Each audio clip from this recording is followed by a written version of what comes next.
बिस्मिल्लाहिर्रहमानिर्रहीम। असल बात से मैं इकबाल जंजुआ। नाज़रीन, इस्लामी जमहूरिया पाकिस्तान से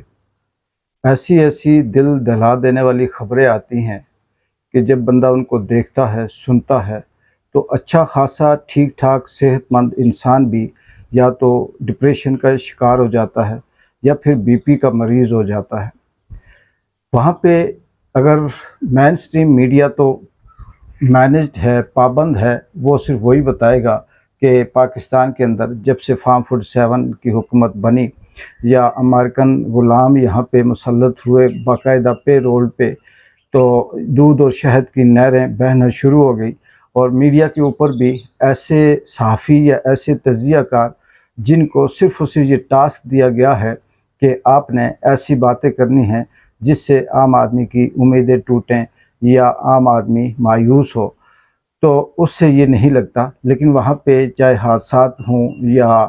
ज़ुल्म हो, ज़्यादती हो, फस्तायत हो, ये पिछले कई बरसों से ये कह कह कर ये लफ्ज़ इनकी अहमियत भी ख़त्म हो गई, इनके मानी भी ख़त्म हो गए और ये बिल्कुल बेवज़न लगने लगे हैं। समझ नहीं आती कि वो कौन से अल्फ़ाज़ इस्तेमाल किए जाएँ जिससे कम से कम इन पाकिस्तान के जो हालात हैं, जो ज़ुल्म के हालात हैं, इनका जो असल चेहरा है, जो असल इनका जो वजूद है, वो समझ में आए।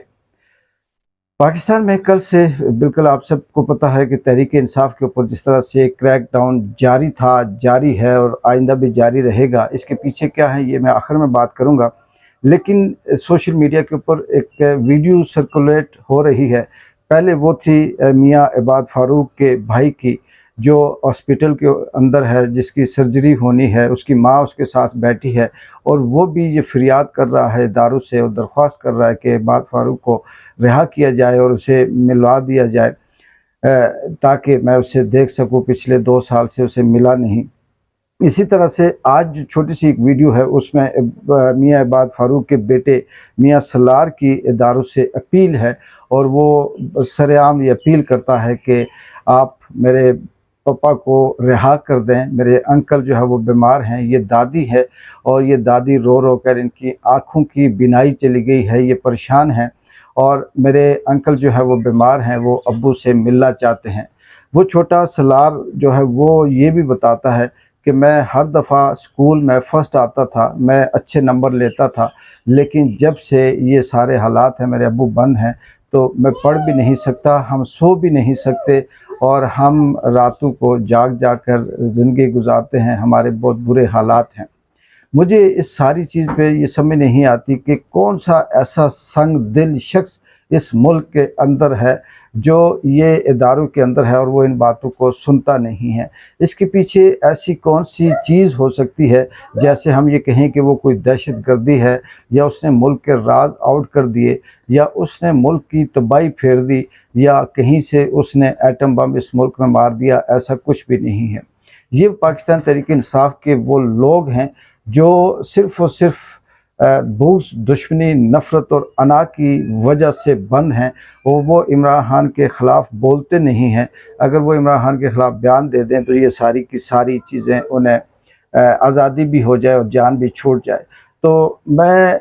इस बात पे, इस सोच पे, इस नज़रिए पे, इस सारे अमल पे, इस निज़ाम पे हैरान हूँ कि जो नस्ल है आने वाली, इसे क्या सबक दिया जा रहा है? क्या ये नफ़रत का सबक या मोहब्बत का सबक है? इदारे किस तरह से ये मैनेज करेंगे? कब तक वो इस मुल्क के ऊपर हुक्मरान रहेंगे या अपनी-अपनी कुर्सियों पे कब तक बैठेंगे? अगर वो सियासतदान भी हैं तो 5 साल होगा, चीफ़ जस्टिस भी है तो वो 1 साल है, 1.5 साल है, या कोई और इदारा एक्सटेंशन भी ले ले तो वो 3 साल, 2 साल से ज़्यादा नहीं बैठ सकता। लेकिन फिर भी ये लोग इस तरह से, फ़िरौन भी पीछे रह गया, शद्दाद, नमरूद, ये माज़ी के जितने हिटलर या चंगेज़, हलाकू, ये लफ्ज़ अब इस तरह से बोलने लगते हैं मौजूदा निज़ाम के आगे कि इन लफ्ज़ों की जो असल अहमियत है वो सारी की सारी अब ख़त्म हो चुकी है। अल्लाह रहम करे इस मुल्क पे। आगे चलते हैं। अहमद फ़राद केस पे, जो आज़ाद कश्मीर का शायर भी है और इसे अगवा किया गया, फिर अगवा के बाद इसे बाजियाब करवा कर आज़ाद कश्मीर की पुलिस के सामने लाया गया और इसके पीछे भी जो अहमद फ़राद के जो वकील थे, जस्टिस कियानी, और इनके साथ जो दूसरी थी ईमान मज़ारी, इन्होंने वाज़ेह तौर पे ये कहा कि जब हमने इसे तलब किया तो उन्होंने आज़ाद कश्मीर के हवाले करके ये कहा कि वो एक अलग स्टेट है और उसका निज़ाम अलग है, हम वहाँ पे मुदाखलत नहीं कर सकते। लेकिन अभी अहमद फराद केस में अदालत जनीन वकील ने जब ये महसूस किया कि उनकी रिहाई या उनका मुतालबा बार बार कि अहमद फराद को अदालत में पेश किया जाए, किसी न किसी तरह से अहमद फराद की रिहाई में जो एक अना है किसी ऐसे शख्स की वो आड़े आ रही है, जिसकी वजह से अहमद फराद और उसकी फैमिली टेंशन में है, परेशान है। तो उन्होंने केस को निपटाने के लिए अनापरस्ती से निकल कर ये कहा कि हम इस लड़ाई से निकलते हैं और ये उम्मीद की जाती है कि अहमद फराद को अब इस अना की दलदल से निकलने के बाद जल्द रिहाई मिलेगी, और उन्होंने इस केस को निपटा दिया। इस अहमद फराद केस के अंदर भी वो पूरी की पूरी कहानी समझ आती है कि इस निज़ाम को अहमद फराद की जो शायरी थी वो पसंद ना आई, जो बातें थी वो शायद उन्हें कड़वी लगी, और उस कड़वी लगने की या शायरी को पसंद ना आने की बदले में उन्होंने उसे ये सज़ा दी कि मुतवस्सत तबके का शख्स जो मुश्किल से अपना वक्त यहाँ कश्मीर में था और पाकिस्तान के अंदर जॉब करके गुजारता था, वह उसे मुश्किल में डाल दिया, और उसकी पूरी की पूरी फैमिली इस वक्त मुसीबत परेशानी से दो चार है। और अहमद फराद की वालदा भी मियाँ अब्बाद फ़ारूक की वालदा की तरह बूढ़ी हैं, और वो भी अपनी इस परेशानी में सिवाय उनके पास आंसू बहाने के, दुआएं करने के या फिर बदुआएं देने के अलावा और कुछ भी नहीं है। आगे आते हैं, इसी तरह से बिल्कुल जो इमरान खान के ऊपर केसेस किए गए जो 200 प्लस थे, जिसमें से टॉप लेवल के 4-5 केस थे, जिसमें तोशा खाना या साइफर या इद्दत या इस तरह से, जब इस निज़ाम ने देखा कि वो केस अब बेबुनियाद हो चुके हैं, खोखले हैं, उनमें कुछ भी नहीं मिलता, तो उन्होंने फिर इमरान खान के उस ट्वीट को बुनियाद बनाकर सोशल मीडिया को टारगेट करना शुरू किया, और फिर सोशल मीडिया के जो एक्टिविस्ट हैं उनको दोबारा से उठाना शुरू कर दिया। लेकिन हैरत की बात है, पूरी दुनिया जानती है कि पाकिस्तान के 90% जो नौजवान है वो इमरान खान का सोशल मीडिया वर्कर है, वो वॉलंटियर है, वो खुद से सब कुछ कर रहा है, और ये कितने लोगों को गिरफ़्तार करेंगे, कितने को उठाएंगे, और कितने इस तरह से जो अहमद मशवानी थे पाकिस्तान में, उनके भाइयों को भी अगवा किया गया, और फिर यही मुतालबा है कि वो इमरान खान के ख़िलाफ़ बयान दें, या वो ये कहें कि इमरान खान कहता है तो हम ये ट्वीट करते हैं, वरना इस मुल्क के अंदर वही जुल्म, वही फस्तायत रहेगी। इसके पीछे भी कोई ऐसी कोई जुल्म, ज़्यादती, खिलाफ वर्जी, कानून, आइन, निज़ाम, या कोई दहशत गर्दी, या कोई मुल्क के अंदर कोई एटम बम मार देने वाली बात नहीं है। ये भी सिर्फ अना की जंग है, और इमरान खान को तोड़ना मकसूद है, और अब वो इस लेवल पे आ चुके हैं कि इमरान खान को अब किसी न किसी तरह से इस तरह से मैनेज करें कि उसे मजबूर किया जाए, ताकि वो या तो टूटे या फिर इस निज़ाम से निकल जाए। देखते हैं कि आगे क्या होता है। करीब तरीन ऐसे कहीं से भी हालात नहीं लगते कि इमरान खान को कोई रिहाई मिलेगी, क्योंकि जिस तरह से निज़ाम चल रहा है, जिस तरह से पे रोल के ऊपर पाकिस्तान के जो माजी में या मौजूदा निज़ाम के अंदर जो लोग मौजूद है, चाहे उनका ताल्लुक मीडिया से हो, ब्यूरोक्रेसी से हो, या किसी और इदारे से हो, वो सारे के सारे इस बात पे एग्री नहीं है, और ना वो इसे किसी सूरत मानेंगे। तो देखते हैं कि ये वाला जो सिलसिला है, ये स्क्रिप्ट है, ये अदाकारी है, कहाँ तक चलती है। आखिर में बात करते हैं कि सिद्धार्थ तनवीर इलियास जो आज़ाद कश्मीर के साबिक़ वज़ीर-ए-आज़म भी थे,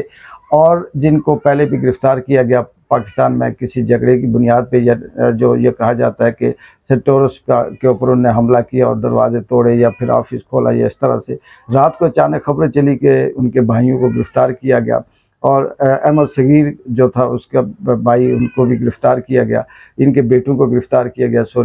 तनवीर इलियास साहब के, और बाद में ये भी खबर आई कि सिद्धार्थ तनवीर इलियास साहब को भी हिरासत में लिया गया, किसी झगड़े में उनकी कोई एफआईआर थी और उस वजह से इन्हें गिरफ़्तार किया गया। असल में ये बात भी नहीं है कि सिद्धार्थ तनवीर इलियास जो पाकिस्तान में भी टॉप लेवल के बिजनेसमैनों में शामिल है, और उसको इस तरह से आज़ाद कश्मीर का वो वज़ीर-ए-आज़म भी रहा, और ज़िल्लत और रुसवाई से उसे गिरफ़्तार किया जाए, ये भी एक अना की जंग है, और इसमें भी कोई ना कोई टारगेट, कोई ना कोई मकसद हासिल करने के लिए, या लोगों की तवज्जो डाइवर्ट करने के लिए, या कश्मीरी और पाकिस्तानियों के दरमियान जो नफ़रत है उसको पैदा करने के लिए, या कश्मीरी जो बिज़नेसमैन है पाकिस्तान के अंदर, उससे दूर रखने के लिए ये सारे अरबे इस्तेमाल किए जा रहे हैं। जो मेरा नहीं ख्याल कि किसी भी सूरत इस निज़ाम इस पाकिस्तान के सिस्टम को अच्छा लगे या इसके फ़ायदे में हो, ये भी नुकसानदेह है और आने वाले वक्त में इसका अंजाम भी नफ़रत बुग़्ज़ के अलावा कुछ भी नहीं है। तो यहाँ लग ये रहा है कि पाकिस्तान का जो पूरे का पूरा निज़ाम है, ये किसी आइन, कानून या रूल ऑफ लॉ या पॉलिसी उसूल पे नहीं चल रहा, बल्कि ये अना को कानून बना समझता है, ये अना को ही आइन समझता है, ये अना को ही जो इसके जब अना इसकी आती आड़े तो ये उसी को दहशतगर्दी का नाम दे देता है, ये उसी को मुल्क दुश्मन नाम दे देता है। लेकिन अफसोस है कि इस मुल्क के अंदर जो तरक्की होनी चाहिए, जो बेहतरी होनी चाहिए, जो नौजवान नस्ल इस दौर में मुकाबले के लिए आगे आने चाहिए, वो सारे के सारे नफ़रत, दुश्मनी, फस्तायत, डिप्रेशन और इस तरह के जुल्म और ज़्यादती के शिकार में फंसे हुए हैं। उन्हें समझ नहीं आती कि वो करें क्या, जाएँ तो जाएँ कहाँ। इकबाल जंजुआ को इजाज़त दें। अल्लाह हाफ़िज़।